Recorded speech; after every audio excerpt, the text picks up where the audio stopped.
welcome to your favorite cooking channel. My name as always is Abba, and today we're going to go to your special request, Koobi Angua.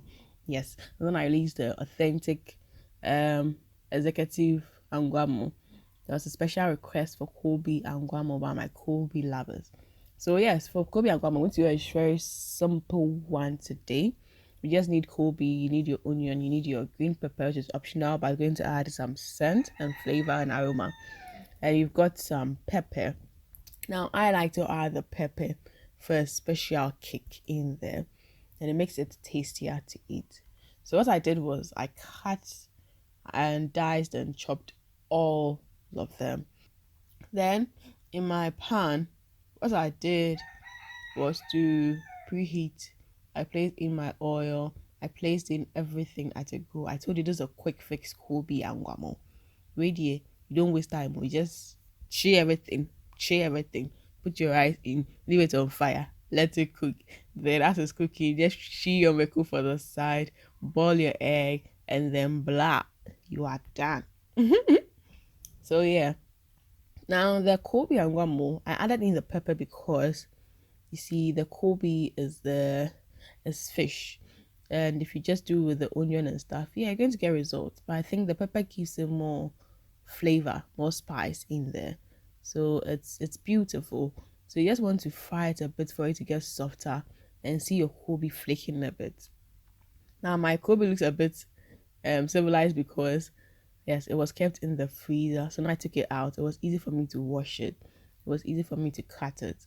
Yes, because the ice had gone out. You know, ice soften things a bit. Yes, and I fried in my rice. For your braised rice recipes, you want to fry in the rice a bit.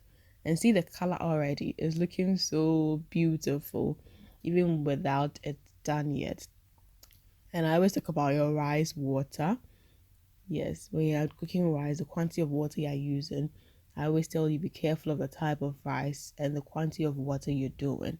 Because for your ngwamodie, and just say pitch, rice water and it shouldn't be too hard, and of course the candle is also a prerequisite. So you need to cook it once the heat should go down. When the water goes down, when the water is simmering, they need to let it go down.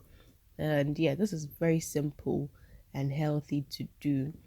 So yeah, if you're a typical fan of Koobi, if you've not tried this Angua recipe, oh my boy, you were so behind. So yes, give this Koobi Angua recipe a try. Let me see how it goes. And yeah, I served my kusiani meku and it was just hot and spicy and mwah. Yeah, so it's beautiful. So I eating this in the daytime. This guy is a super guy. So yeah, give this recipe a try and give me your feedback on it. And yeah, you can also try other Angua recipes here as well. And there's more coming up. So till I see you in the next food video, lots of love from my team and I. Please do well to like, subscribe, and share. Lots of love from my team and I. Mwah.